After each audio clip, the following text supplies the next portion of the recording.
ઓમ શ્રી ગણેશાય નમઃ.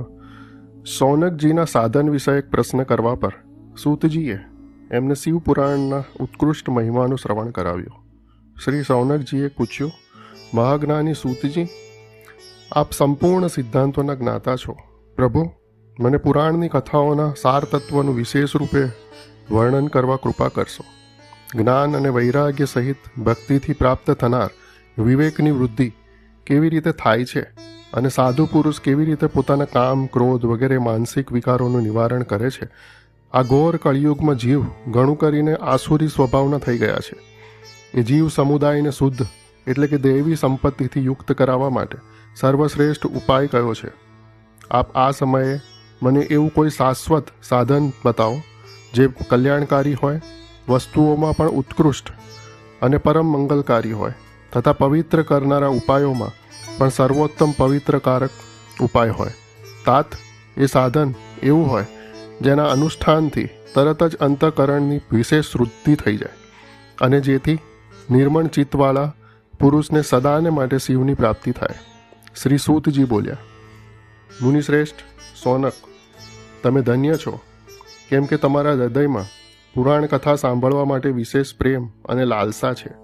એટલા માટે હું શુદ્ધિ બુદ્ધિથી વિચાર કરીને તમને પરમ ઉત્તમ શાસ્ત્રનું વર્ણન કરી રહ્યો છું. વત્સ, તે સંપૂર્ણ શાસ્ત્રોના સિદ્ધાંતથી સંપન્ન, ભક્તિ વગેરેને વધારનારું અને ભગવાન શિવને સંતોષ પમાડનારું છે.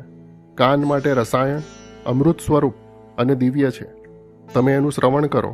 હે મુને, તે પરમ ઉત્તમ શાસ્ત્ર છે શિવપુરાણ, જેનું પહેલાં પૂર્વકાળમાં ભગવાન શિવે જ પ્રવચન કર્યું હતું.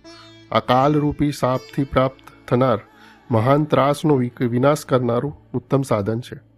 ગુરુદેવ વ્યાસે સનતકુમાર મુનિનો આદેશ મેળવીને સંક્ષેપમાં આ પુરાણનું પ્રતિપાદન કર્યું છે. આ પુરાણની રચના પાછળ હેતુ એ છે કે કળિયુગમાં પેદા થનારા મનુષ્યોના પરમ હિતનું આ સાધન છે. આ શિવપુરાણ પરમ ઉત્તમ શાસ્ત્ર છે. એને આ ધરતી પર ભગવાન શિવજીનો સાક્ષાત વાકમય વિગ્રહ શિવ સ્વરૂપ સમજવો જોઈએ અને બધી રીતે એનું સેવન કરવું જોઈએ. આનું પઠન અને શ્રવણ સર્વ સાધન રૂપ છે. આ સાધનથી શિવ ભક્તિ પ્રાપ્ત કરીને શ્રેષ્ઠતમ સ્થિતિમાં પહોંચેલો માનવ તરત જ શિવપદને પ્રાપ્ત કરી લે છે. એટલા માટે જ સંપૂર્ણ પ્રયત્ન કરીને માનવોએ આ શિવપુરાણ વાંચવા સાંભળવાની ઈચ્છા કરી છે અથવા આ પુરાણના અધ્યયનને અભિષ્ટ ઈચ્છિત સાધન માન્યું છે.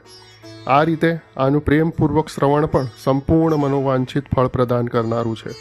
ભગવાન શિવના આ પુરાણને સાંભળીને મનુષ્ય બધા પાપોથી મુક્ત થઈ જાય છે અને આ જીવનમાં મોટા મોટા ઉત્કૃષ્ટ ભોગ ભોગવીને અંતે શિવલોકને પ્રાપ્ત કરી લે છે. આ શિવપુરાણ નામનો ગ્રંથ 24,000 શ્લોકોવાળો છે. એની 7 સંહિતાઓ છે. મનુષ્યને માટે એ જરૂરી છે કે તે ભક્તિ, જ્ઞાન અને વૈરાગ્યથી સંપન્ન થઈને બહુ જ આદરથી આનું શ્રવણ કરે. 7 સંહિતાઓથી યુક્ત આ દિવ્ય શિવપુરાણ પરબ્રહ્મ પરમાત્માની જેમ જ બિરાજમાન છે અને સર્વથી ઉત્કૃષ્ટ ગતિ પ્રદાન કરવાવાળું છે. જે કોઈ નિરંતર અનુસંધાનપૂર્વક આ શિવપુરાણને વાંચે છે અથવા નિત્ય પ્રેમપૂર્વક આનો પાઠ માત્ર કરે છે તે પુણ્યાત્મા છે. એમાં કોઈ સંશય નથી. જો ઉત્તમ બુદ્ધિવાળો પુરુષ અંતકાળમાં ભક્તિપૂર્વક આ પુરાણને સાંભળે છે, એના પર અત્યંત પ્રસન્ન થયેલા ભગવાન મહેશ્વર એને પોતાનું શિવપદ ધામ પ્રદાન કરે છે. જે દરરોજ આદરપૂર્વક આ શિવપુરાણનું પૂજન કરે છે તે આ સંસારના સંપૂર્ણ સુખો ભોગવીને અંતે ભગવાન શિવના પદને પ્રાપ્ત કરી લે છે. જે પ્રતિદિન આળસ ખંખેરી નાખીને રેશમી વસ્ત્રથી વીંટીને આ શિવપુરાણનો સાક્ષાત્કાર કરે છે, સત્કાર કરે છે, તે સદા સુખી રહે છે.